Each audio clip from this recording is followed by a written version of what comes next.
여러분 안녕하세요. 4월 21일 여의도 펀드매니저TV 금융시장 전망 및 투자 전략 시작하도록 하겠습니다. 잘 주무셨습니까? 네, 어제 오늘 새벽에 끝난 미국 시장은 참 아리까리하게 끝났네요. 네, 다우는 오르고 나스닥은 빠지고 S&P는 거의 보합이 끝난 그러한 하루였는데 핵심은 미치겠다 넷플릭스 이 문제를 대체 어떻게 해야 될지 넷플릭스가 모든 것들을 다 잡아먹는 그런 하루였습니다. 대체 이 거대한 기업이 하루에 77조가 날아가는 이 상황을 대체 어떻게 이해해야 될지 머리가 먹먹하고 여러 생각이 겹치고 대체 누가 수혜주이고 누가 피해를 받을 것인지 이거에 대한 또 구별이 필요해야 되고 향후의 전망은 어떻게 될 것인지 이러한 것들이 생각이 많은 그런 하루였습니다. 여기에 이제 미국 IT 기업들이 거의 다 많이 폭락을 하는 그런 모습인데 다행히 테슬라가 실적을 발표했는데 이 부분이 생각보다 좋게 나오면서 테슬라는 보합으로 플러스 4%로 마이너스 한 5% 가까이 하락하다가 장외 시장에서 한 플러스 4% 하면서 겨우 똔똔을 맞추는 그러한 모습이 나타났는데 드림으로 가는 종목들이 금리 상승이라든지 실질적인 숫자 측면에서 유탄을 맞으면서 이제 우리들에게 새로운 걱정거리, 새로운 도전거리를 준 그러한 머리 아픈 하루가 시작됐습니다. 구독, 좋아요 많이 눌러주십시오. 금융시장 키포인트 한번 봅시다. EIA가 주간 원유 재고를 발표했는데 증가 802만 배럴이 깜짝 감소를 했다는 거죠. 그러면서 이제 유가가 상승하는 모습. 또 유가가 상승했는데 가장 큰 이유는 독일이 이제 러시아산 원유를 올 연말까지 수입을 중단한다 이런 이야기가 있었죠. 그래서 JP 모건 같은 데서는 이렇게 되면 실제적으로 실행되면 185달러까지 유가가 오를 수도 있다. 독일 경제가 크고 주위 또 유럽 국가들의 상황이 있기 때문에 이런 또 부정적인 전망이 나오기도 했습니다. 테슬라가 1분기 매출이 예상을 상회했죠. 네, 81%나 전분기 대비 매출이 상회를 했습니다. 시간에서 4% 정도 상승을 하면서 마감이 돼서 다행히 오늘 우리나라 2차전지 기업들에게 그나마 숨통을 좀 튀게 해주는 그러한 모습이었습니다. 넷플릭스 시총이 하루에 70조가 증발됐죠. 다수 IB들이 투자 의견을 하향했죠. 핵심은 역시 러시아에서 마음이 70만 명이 감소를 했고 또 가격이 올리면서 북미 쪽에서 투자자들이 시청자들이 빠져나가고 또 이제 여러 번 이야기했지만 우리 집도 애들이 이제 넷플릭스를 자주 보는데 요즘 보지 않더라고요. 재미가 없다는 거죠. 볼만한 게 없다는 거죠. 저도 이제 코로나 시대에 한 달 정도 넷플릭스 터가지고 보는데 볼만한 게 없더라고요. 네. 데이브 한 두 번 보고 뭐 아빠들 좋아하는 깽 영화 좀 보고 뭐 전쟁 영화 보고 뭐 이렇게 보니까 볼 게 없더라고요. 네. 이런 것들이 넷플릭스의 큰 두려움으로 다가오는 문제는 그 안을 뜯어보면 이제 100만 명 정도가 증가를 했는데 그 증가의 대부분이 아시아에서 일어났다는 거죠. 네, 시장이 아시아밖에 없는 건데 그 컨텐츠를 제공해 줄 수 있는 유일한 국가는 우리나라밖에 없다는 사실에 그나마 유한입니다. 단기적으로 우리나라 컨텐츠 기업들이 충격을 받겠지만 중장기적으로는 수혜 업종이다. 저는 그렇게 보는 거죠. 따라서 컨텐츠 기업을 가지고 계신 분들은 굳이 팔 필요는 없을 것 같다. 견디면 오히려 상승으로 호재로 작용할 확률이 저는 개인적으로 높다고 평가를 했습니다. 미국 연준 베이지북이 인플레이션 탓에 경제 전망이 어두워졌다. 이렇게 예상을 했습니다. 미국 어제는 신규 주택 판매가 좀 감소했죠. 오늘은 기존 주택 판매가 지수가 발표된 2.7% 하락하면서 두 달째 감소하는 모습을 보였습니다. 미국 주택시장이 신규와 기존 모두 다 감소를 했다는 것은 향후에 미국 경제에 그렇게 좋은 현상은 아닌 것 같아요. 여러 번 이야기했지만 주택은 전방위 산업에 큰 영향을 미치죠. 심지어는 우리 같은 짜장면집까지도 영향을 미치는 게 주택이지 않습니까? 이사하고 이렇게 서민들 이삿짐 나르면서 먹고 살고 가장 기본적이고 벽지 바르고 뭔가 자재가 다 들어오고 여기에 쓰임새가 어마어마하게 많은데 이 주택 판매가 줄었다는 것은 향후의 경제 전망에 있어서 부정적인 요인은 사실인 것 같습니다. 캐나다가 3월 CPI가 전년비 6.7%나 상승을 했네요. 91년 이후 최고이다. 뭐 이런 이야기를 이제 충격도 아니죠. 독일이 3월 PPI 지수가 발표됐는데 에너지 가격 급등에 30%나 폭등을 했다는 거죠. 1940년 2차 세계대전 이후에 최고라는 거예요. PPI 지수가 30%나 폭등했다는 거. 유로존 2월 산업 생산이 전월비 0.7% 증가세로 전환을 했다. 네.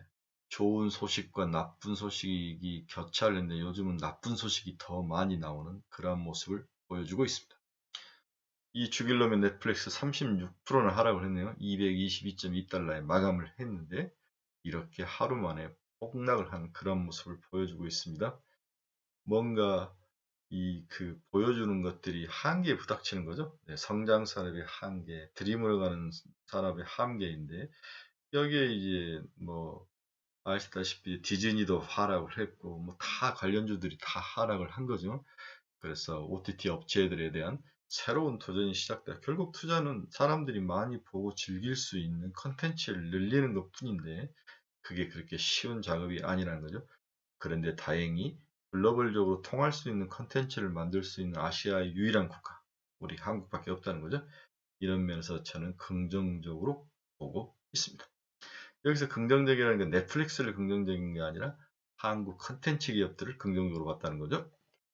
최근 일주일 내내 우리나라 식품주들이 지속적으로 오르는데 어제는 정말 바닥에 있던 풀무원과 대상이라는 기업도 있죠. 네, 우리 장유단 만드는 대상까지도 가격이 오르는 그런 모습인데 어제 옥수수 가격은 1.45% 상승해서 815달러에 마감을 했습니다.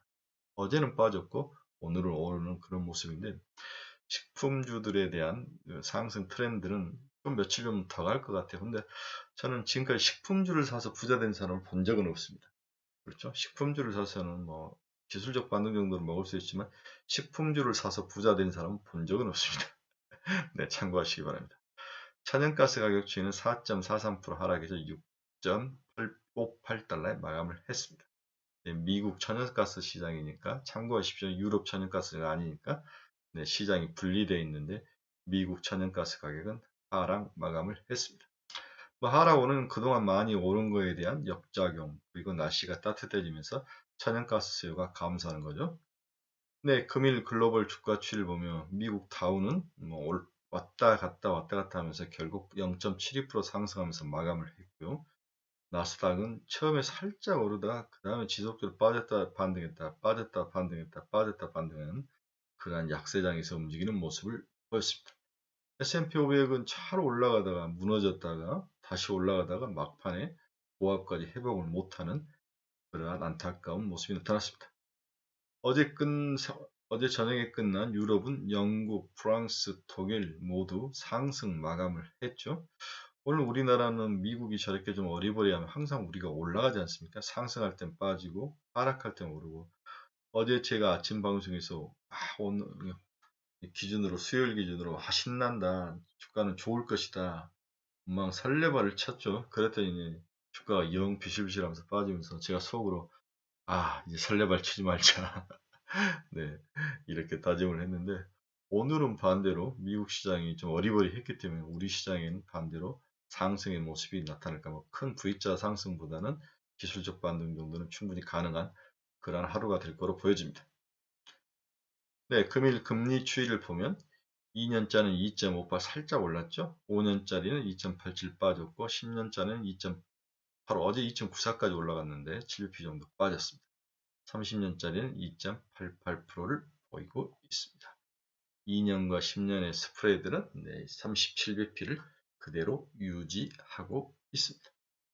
WTI는 뭐 원유 재고량이 부족하고 이러면서 이제 103.21달러 그 다음에 독일과 러시아의 중단, 가스 수입, 석유 수입 중단 이런 발표들이 있었는데 그래도 그 생각보다는 살짝 오르면서 끝이 났습니다.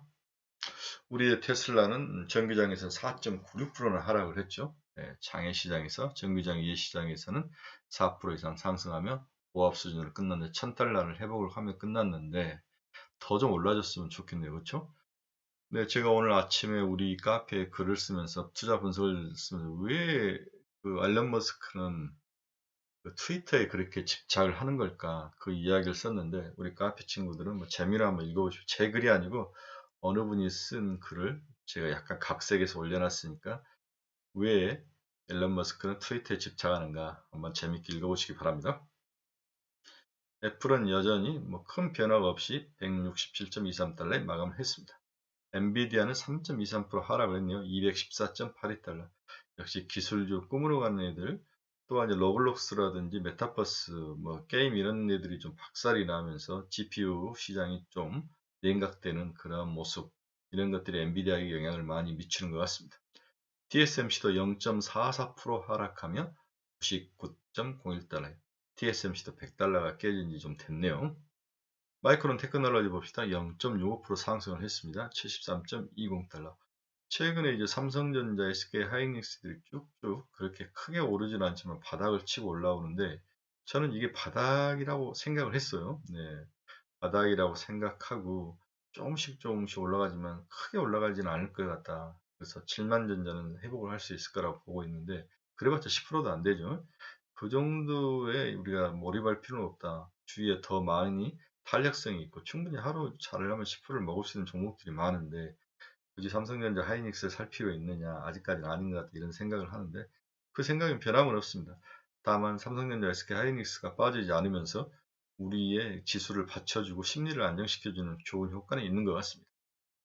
어제 이제 충격은 노블록스였죠. 마이너스 12.50% 하락하며 36.75달러, 40달러 무너진 지는 오래됐고요. 네.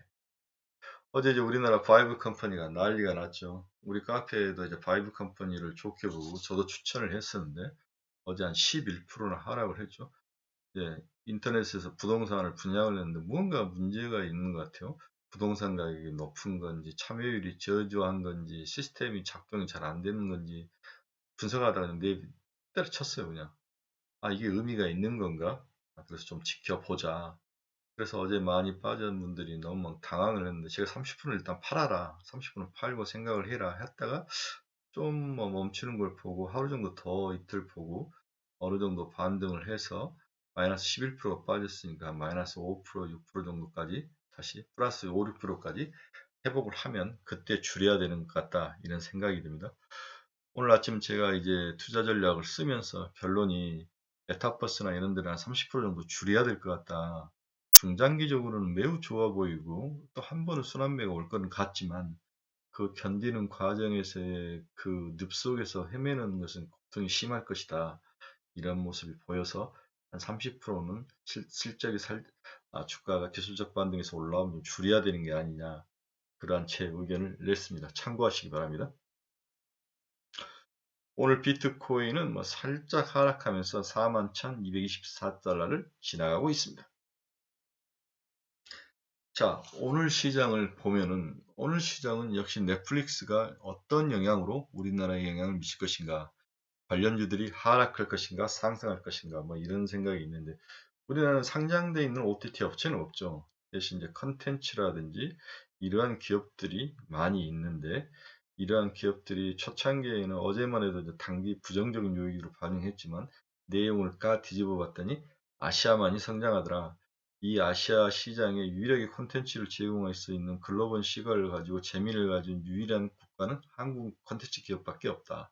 이런 면에서 우리나라 콘텐츠 기업들의 가치가 더욱 부각될 것이고, 글로벌 OTT 업체들이 한국 기업을 선점하기 위해서 많은 치열한 모습이 나타날 것이다. 경쟁이. 그럼 가격은 오르는 거죠. 그렇죠? 이런 면에서 너무 쫄지 말자. 두 번째로 이제 테슬라가 박살이 났다가 정규장에서 하락해서, 그러나 실적이 좋아서 어느 정도 반등을 했기 때문에 2차 전지주는 그런 대로 갈 만하다. 세 번째는 어제 보니까 삼성전자, 현대자동차, 기아자동차 이런 대형 우량주들이 상승한 두 가지 의미로 봐야 돼요. 첫째는 이런 대형주주 위주로 쭉 올랐다는 것이 인덱스들이 들어왔다는 거죠. 바닥이라고 생각하고 인덱스 종목들이 매수에 나섰다고 볼 수 있고, 그다음에 그 내부에는 이들이 종목이 바닥을 찍고 이제 턴어라운드를 한다, 이런 생각도 또 포함이 된 거죠. 그래서 삼성전자나 SK하이닉스, 현대차, 기아차 이렇게 무거운 종목들을 들고 계신 분들은 팔 때는 아닌 것 같다. 견뎌서 바닥에서 15% 올라오면, 기술적 반등 정도 올라오면 그때 팔아라.